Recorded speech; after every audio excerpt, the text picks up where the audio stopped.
आणि आता बातमी आहे बीडमधून नुकसानीची। बीडच्या धामणगाव इथं जोरदार पावसामुळे 1.5 एकर संत्राबागेचं नुकसान झालेले। संत्राबागेमध्ये पाणी साचल्याने काही झाडं सुद्धा उन्मळून पडलेत। जवळपास 150 झाडांचं नुकसान झाले आणि 2 लाख रुपये खर्च करूनही राहुल चौधरी यांना संत्राबागेची लागवड केली होती। दरम्यान फळबागांचे पंचनामे करता येत नाही असं उत्तर अधिकाऱ्यांनी शेतकऱ्यांना दिलेले। त्यामुळे नुकसान होऊन देखील फळबागांचे पंचनामे होत नसल्याने शेतकरी मात्र हताश झालेला आहे। सरकारने फळबागांचे पंचनामे करावेत अशी मागणी युवक शेतकऱ्यांना केली आहे। आपण म्हणता ढेकळाचा पंचनामा करायचा का? तर मायबाप सरकारला मी एवढीच विनंती करेन, कारण की माझी 2020 मध्ये झाडांची लागवड झालेली आहे या, आणि 2020 पासून गेली 5 वर्ष मी अक्षरशः उन्हाळ्यात टँकरने पाणी घालून ही फळबाग जगवली होती। आणि त्यानंतर यात आलेल्या अवकाळी पावसाने या फळबागेत 3 दिवस असं गुडघे इतकं पाणी होतं, आणि त्या पाण्याने माझ्या झाडाच्या मुळ्या कुजून जवळपास 150 झाडांचं नुकसान झालेलं आहे। आमचा एवढाच तुम्हाला विनंती राहील की आमचा पंचनामा करून आम्हाला होता होईल तेवढी शासनाची मदत आमच्यापर्यंत पोहोचावी, कारण शेती घडवायला किती कष्ट करावं लागतं, आम्हाला रक्ताचं पाणी करावं लागतं साहेब अक्षरशः। तर बीडमध्ये आपण पाहतोय या युवा शेतकऱ्यांना संत्राबागेचं मोठं नुकसान झालेलं आहे। मोठ्या मेहनतीने पिकवलेली ही संत्राबाग मुसळधार पावसामुळे बेचिराग झालेली आहे। मॅडम राहुल बोलतोय चौधरी। ते फळबागेचे पंचनामेसाठीच तुम्हाला कॉल केला होता की आमचं त्या दिवशी भरपूर असं नुकसान झालंय पावसाने, झाडांच्या मुळे सडल्यात, एकदम झाडं जळालेत, त्यामुळेच म्हणलं तुम्हाला फोन केला होता पंचनामा करण्यासाठी। झाडं पडलेच अक्षरशः खाली।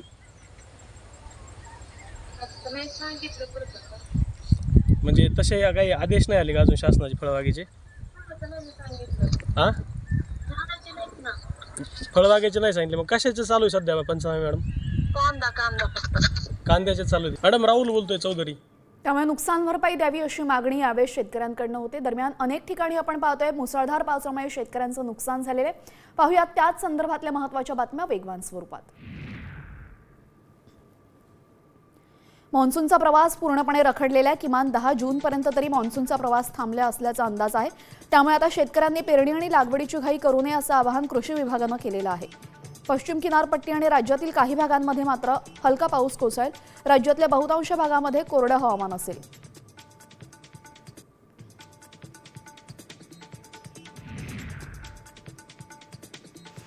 रत्नागिरीमध्ये आज सकाळी पावसानं दमदार हजेरी लावलेली आहे। सध्या पेरणीच्या कामाला सुरुवात झाली असून पावसाने दडी मारल्यामुळे शेतकरी चिंताग्रस्त झाला होता। गेल्या काही दिवसांपासून पावसाने उसंत घेतल्याने कडाक्याच्या उन्हामुळे नागरिक देखील हैराण झाले होते।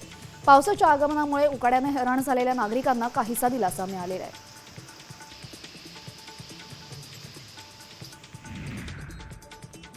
नांदेडमध्ये 15 ते 20 दिवसांपासून पावसाने हजेरी लावल्याने शेती पिकाचं मोठं नुकसान झालेलं आहे। 4 दिवसांपासून पावसाने विश्रांती घेतल्याने शेतकरी मशागतीच्या कामात व्यस्त आहेत। जोरदार अवकाळी पाऊस पडला असला तरीही मान्सूनचा पाऊस पडल्याशिवाय पेरणी करू नये असं आवाहन कृषी विभागाच्या वतीनं करण्यात आलेलं आहे।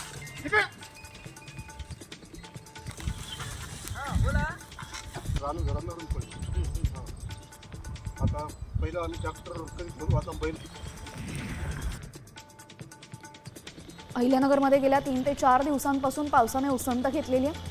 त्यामुळे खरीप पिकाच्या मशागतीचा वेग आलेला आहे।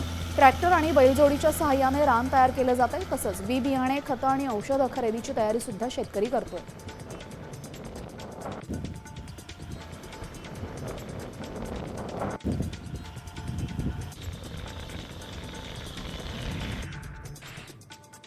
पुण्याच्या भोरमध्ये दुर्गम हिरडोशी खुरामध्ये शेतकऱ्यांनी भात पेरणीसाठी लगबग सुरू केलेली आहे। यंदा पावसाने लवकर हजेरी लावल्याने शेतीकामं अडचणीत सापडली। जमिनीमध्ये ओलावा असल्यामुळे ट्रॅक्टर आणि अवताच्या ऐवजी कुदळीनं पेरणी करावी लागते।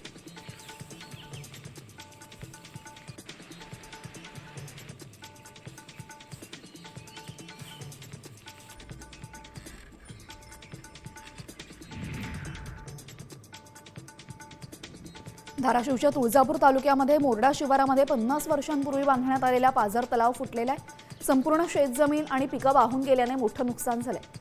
तलावाच्या भरावासाठी मलबा शेतात गेल्याने उसाच्या उभ्या पिकामध्ये 5 ते 6 फुटांचा थर साचलेला आहे। दरम्यान पेरणी तोंडावर असताना शेतीमध्ये माती वाहून गेल्याने सगळीकडेच दगडगोटे पाहायला मिळत आहेत।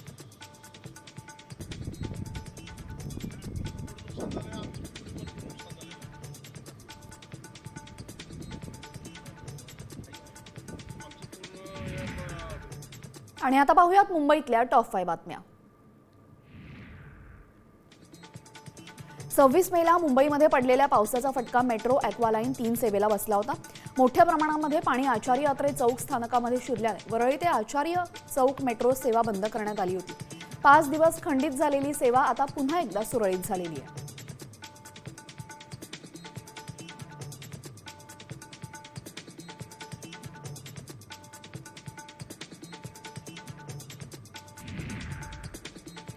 मुंबईमध्ये सीएनजी गॅससाठी आता जादा पैसे मोजावे लागणार आहेत. सीएनजीच्या दरामध्ये किलोमागे 50 पैशांची वाढ झालेली आहे. त्यामुळे मुंबई, ठाणे आणि MMR मधील सीएनजीचा नवा दर 80 रुपये प्रति किलो इतका झालेला आहे. मुंबई आणि परिसरातील लाखो रिक्षा, टॅक्सी तसेच बस चालक सीएनजीवर अवलंबून आहेत. त्यामुळे या दरवाढीचा थेट फटका चालकांना आणि पर्यायाने प्रवाशांना बसणार आहे.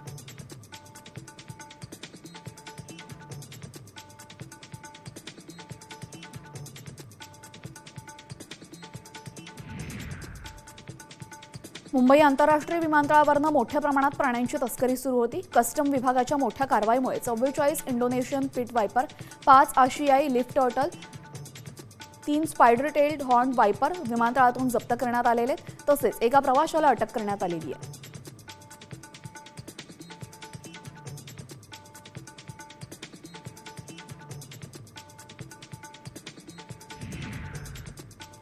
मुंबई आणि पुणे या शहरातील अंतर आणखीन कमी करण्यासाठी एक नवा प्रकल्प उभारण्यात येतोय. या प्रकल्पामुळे वाहतूक कोंडी फुटणार आहे. तसेच महामार्गावरील मिसिंग लिंकच्या व्हर्टिकल ब्रिजचं काम सध्या सुरू आहे. हे काम येत्या डिसेंबर अखेरपर्यंत पूर्ण होणार असून त्यानंतर तो प्रवाशांसाठी खुला होणार आहे.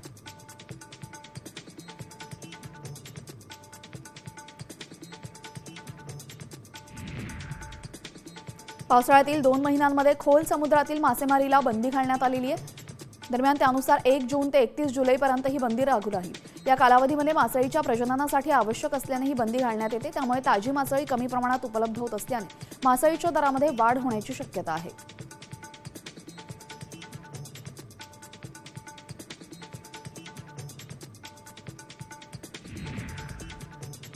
मुंबई अहमदाबाद बुलेट ट्रेनची जपानमध्ये चाचणी सुरू आहे. भारतातील पहिली बुलेट ट्रेन सेवा सुरू करण्याच्या दिशेने हे एक मोठं पाऊल मानलं जात आहे. जपान भारताला 2 ट्रेन सेट भेट देईल. यामध्ये बुलेट ट्रेन E5 मालिका आहे आणि एक E3 मालिका आहे. या गाड्या 2026च्या सुरुवातीला भारतात पोहोचतील.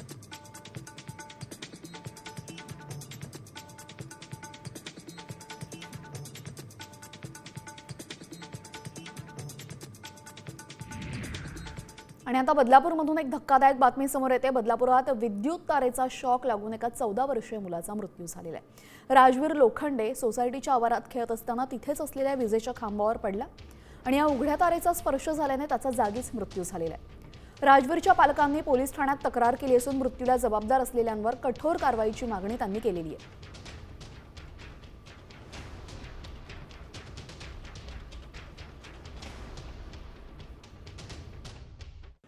तर काल रात्री सगळे 11:30च्या दरम्यान ते खेळायला आले होते मुलं. त्याच्यानंतर खेळता खेळता त्याला एका मुलाने धक्का दिला. तिथं विजेचे तारा आहेत त्या सगळ्या ओपन होत्या. ओपन झाल्यानंतर धक्का दिल्यामुळे तिथं त्याला तो शॉक लागला आणि शॉक लागल्यानंतर इथं कोणी सिक्युरिटी वगैरे आले नव्हते. त्याच्यामुळं ते शॉक लागून त्याला तो जागीच मृत्यू झाला. आणि आता पाहूयात पुण्यातल्या टॉप 5 बातम्या. लाडकी बहीण योजना आली त्यावेळेस आम्हाला जास्त वेळ मिळाला नाही. लगेच निवडणुका आल्यामुळे तपासण्या करण्यासाठी वेळ मिळाला नाही, असं वक्तव्य उपमुख्यमंत्री अजित पवारांनी केलेले. आता दिलेले पैसे परत घेता येणार नाही, मात्र त्यावर नक्कीच काहीतरी मार्ग काढू असं अजित पवारांनी म्हटलेलं आहे.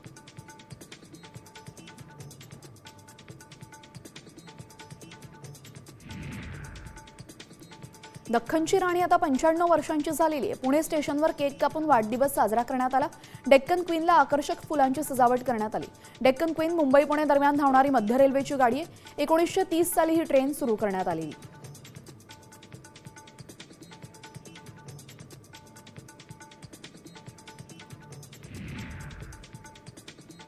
पुण्यातील अपघातामध्ये जखमी झालेल्या UPSC विद्यार्थ्यांना परीक्षेची आणखीन एक संधी द्यावी अशी मागणी खासदार सुप्रिया सुळेंनी केलेली आहे. विद्यार्थ्यांवरील उपचाराचा खर्च सरकारनं करावा असंही त्या म्हणाल्या. पुण्यामध्ये UPSC परीक्षार्थ्यांना कारनं उडवलं, त्यांच्या रुग्णालयामध्ये उपचार सुरू आहेत.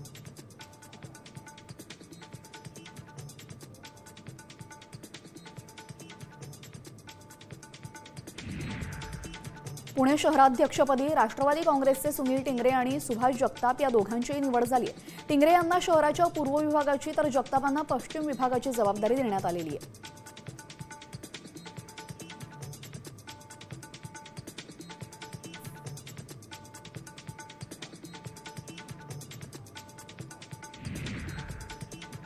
कृषी मंत्र्यांनी शेतकऱ्यांबद्दल केलेल्या वक्तव्यावरून अजित पवारांनी कोकाटेंना कानपिचक्या लगावलेल्या आहेत।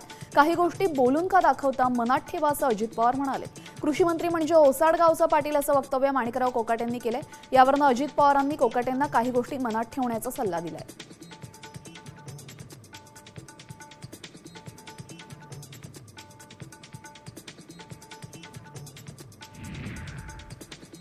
साखर उत्पादनातील AI तंत्रज्ञानाचा वापर याबाबत शरद पवारांनी पुण्यामध्ये महत्त्वाची बैठक घेतली।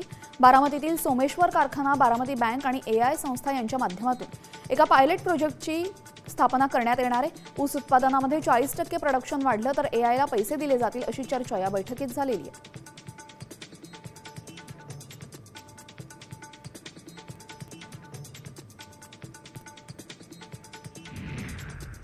आणि आता पाहूयात मराठवाड्यातल्या टॉप 5 बातम्या।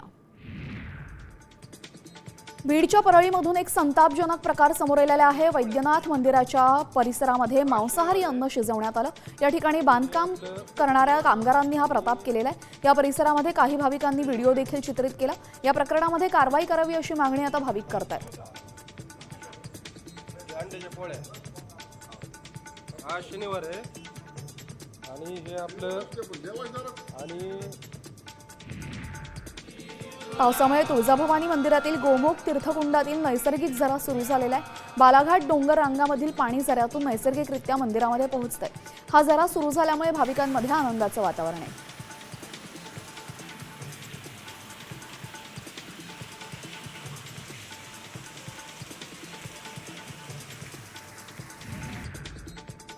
संभाजीनगरात हुंड्यासाठी एका मुसलमान विवाहितेचा अमानुष छळ करण्यात आला। पती आणि 2 नंदांकडून पीडित महिलेला अमानुष मारहाण करण्यात आली। या प्रकरणी गुन्हा दाखल करण्यात आलाय।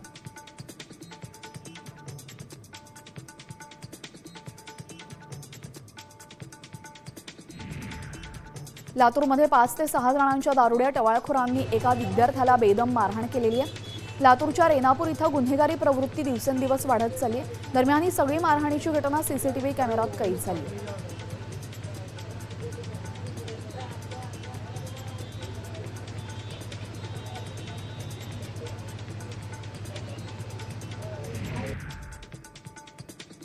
नांदेडमधील मुदखेड ते सरेगाव दरम्यान रस्त्यांची दयनीय अवस्था झाली।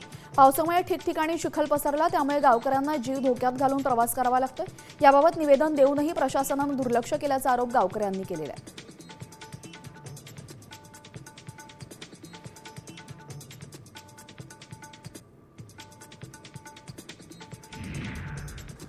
हिंगोलीमध्ये सिद्धेश्वर, येलदरी आणि इसापूर धरणातील पाणीसाठ्यामध्ये वाढ झालेली आहे। अवकाळी पावसामुळे आता तब्बल 23% अधिक पाणीसाठा धरण क्षेत्रामध्ये जमा झाल्याची माहिती धरण प्रशासनानं दिलेली आहे। मागील दशकभरामध्ये पहिल्यांदाच मे महिन्यामध्ये पाणीसाठ्याची आवक झालेली आहे।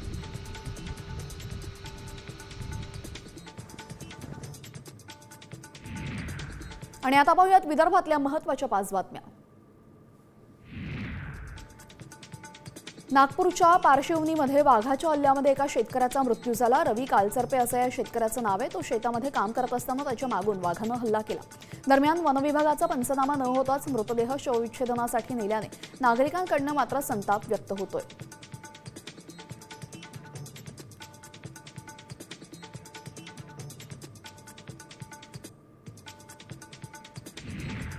भंडारातील साकोलीमध्ये विचित्र अपघात झाला। दुचाकीला ऑटोनं जोरदार धडक दिली, त्यामुळे दोघेही महामार्गावर पडले। त्यावेळेस दोघांनाही डस्टर कारनं जोरात धडक दिली असून त्यांचा जागीच मृत्यू झाला। पोलिसांनी ऑटो चालकाविरोधात गुन्हा दाखल केलेला आहे।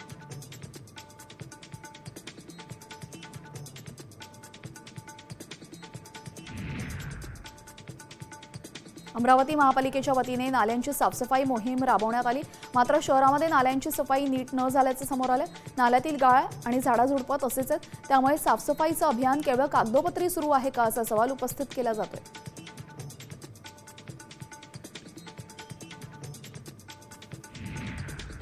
आणि आताची सर्वात मोठी बातमी शिक्षण क्षेत्रातून समोर येते। राज्यामध्ये पहिलीपासून मुलांना सैनिकी प्रशिक्षण देणार असल्याची मोठी घोषणा शिक्षण मंत्री दादा भुसेंनी केलेली आहे.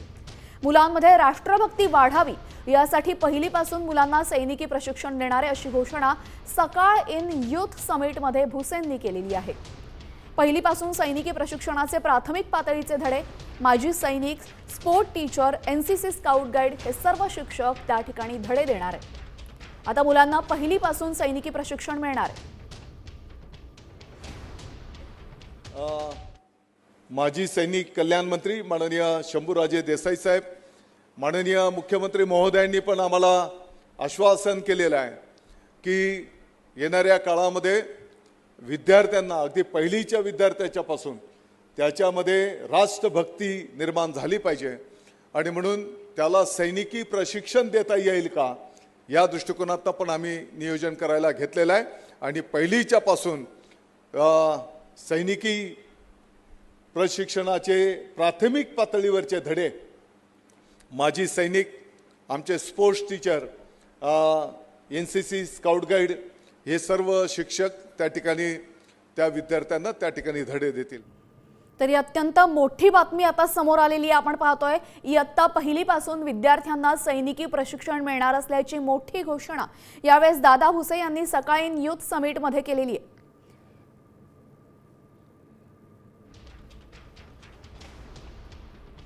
यानंतर महत्त्वाच्या बातम्या पाहूयात वेगवान स्वरूपात. यवतमाळच्या वणी शहरामध्ये पुरातन निरगुडा गावचे अवशेष सापडलेले आहेत. हे गाव शहराच्या दक्षिणेला असल्याचं काही पुरावे हाती लागल्याचा दावा त्यांनी केलेला आहे. दरम्यान याच गावच्या नावावरनं वणीतून वाहणाऱ्या नदीला निरगुडा नाव पडल्याची माहिती प्राध्यापक सुरेश चोपणे यांनी दिलेली आहे.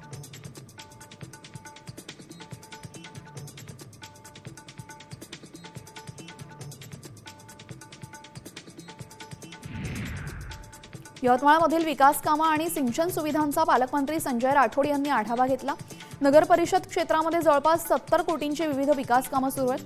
तातडीने पूर्ण करण्याचे निर्देश पालकमंत्री संजय राठोड यांनी दिलेले आहेत.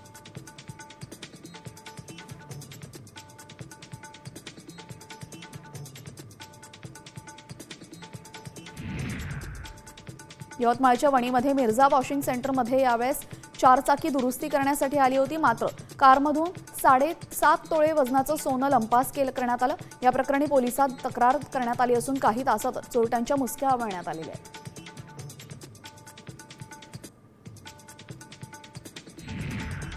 आणि आता पाहूयात पश्चिम महाराष्ट्रामधल्या महत्त्वाच्या 5 बातम्या. महाबळेश्वरच्या पायथ्याला नवीन महाबळेश्वर बसवण्याचं काम सुरू आहे. MMRDA कडनं या नवीन प्रकल्पाचं काम हाती घेण्यात येणार आहे. तसंच या कामांचा उपमुख्यमंत्री एकनाथ शिंदेंनी आढावा घेतलेला आहे. याआधी 235 आणि आता 294 नव्या गावांचे समाविष्ट करण्यात आलेली आहेत अशी माहिती यावेळेस देण्यात आलेली आहे. अक्कलकोट तालुक्यामध्ये मुसळधार पावसाचा जोर कायम आहे. बोरगाव, घोसळगाव, किरनाळी गावांना पावसानं चांगलंच झोडपलंय. धाराशिवच्या तुळजापूर तालुक्यामध्ये झालेल्या पावसामुळे अक्कलकोट तालुक्यामध्ये ओढे नाले तुडुंब भरून वाहू लागले.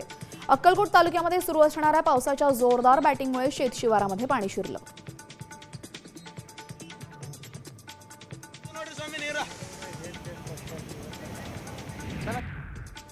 सोलापूर जिल्ह्यामध्ये रेकॉर्ड ब्रेक पाऊस बरसलेला आहे. त्यामुळे भीमा नदीवरचा उमराणी बंधारा तुडुंब भरलाय. 133 कोटी रुपये खर्च करून हा बंधारा बांधण्यात आला. 30 फूट उंचीच्या या बंधाऱ्याची पाऊण TMC पाणी साठवण्याची क्षमता आहे. सोलापूर जिल्ह्यामध्ये या बंधाऱ्यामुळे 10,120 एकर क्षेत्रामध्ये सिंचनाचा फायदा होणार आहे.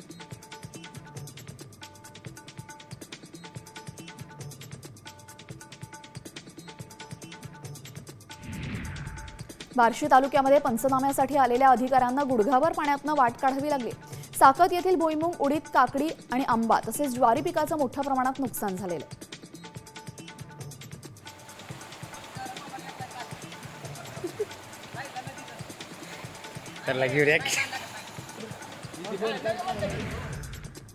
आणि बातम्यांच्या वेगवान आढाव्यानंतर आपण आता पाहूयात एक व्हायरल सत्य रिपोर्ट. तुम्हाला आता रोज 10,000 रुपये मिळू शकतात. होय, तुम्ही ऐकलं ते खरंय. पण आम्ही असं का म्हणतोय ही संपूर्ण बातमी पाहिल्यानंतर तुम्हाला कळेल. कारण सरकारनं अशी योजना असल्याचा दावा केलेला आहे. मात्र खरंच अशी कोणती योजना आहे का याची आम्ही पडताळणी केली आणि त्यावेळेस काय सत्य समोर आलेलं आहे पाहूयात. तुम्हाला मिळणार रोज 10,000 रुपये. मालामाल करणारी सरकारची नवीन योजना. व्हायरल मेसेज मागचं सत्य काय?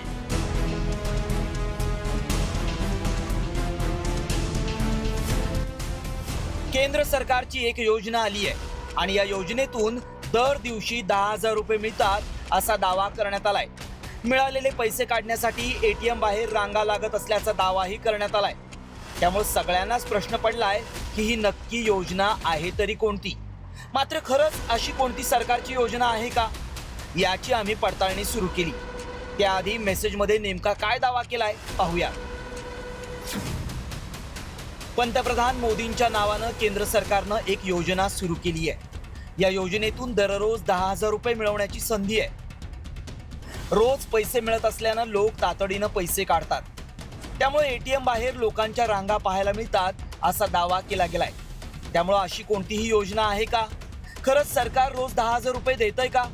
याची सत्यता जाणून घेणं गरजेचं आहे. कारण पैसे हा अत्यंत महत्त्वाचा विषय आहे आणि रोज 10,000 मिळणारी योजना असेल तर त्यामागचं सत्य सांगणं गरजेचं आहे. त्यामुळे आमच्या टीमनं अशी कोणती योजना आहे याची पडताळणी केली. सरकारची स्कीम आहे का याबद्दल चौकशी केली. त्यावेळी काय सत्य समोर आलं पहा. रोज 10,000 मिळतात अशी कोणतीही योजना नाही. पंतप्रधान मोदींच्या नावानं योजना असल्याचा दावा खोटा आहे. बोगस लिंक पाठवून लोकांना फसवण्याचा धंदा सुरू आहे. योजनेसंदर्भात कोणतीही लिंक असल्यास उघडून पाहू नका. पैसे म्हटलं की अनेक जण मेसेज आवर्जून वाचतात आणि मेसेजमध्ये सांगितल्याप्रमाणे पुढे फॉलो करतात. याचाच फायदा घेत लोकांना फसवलं जातं. त्यामुळे .in किंवा .org असं वेबसाईटमध्ये असेल तर सावध व्हा. कारण सरकारच्या वेबसाईटमध्ये शक्यतो .gov.in असं असतं.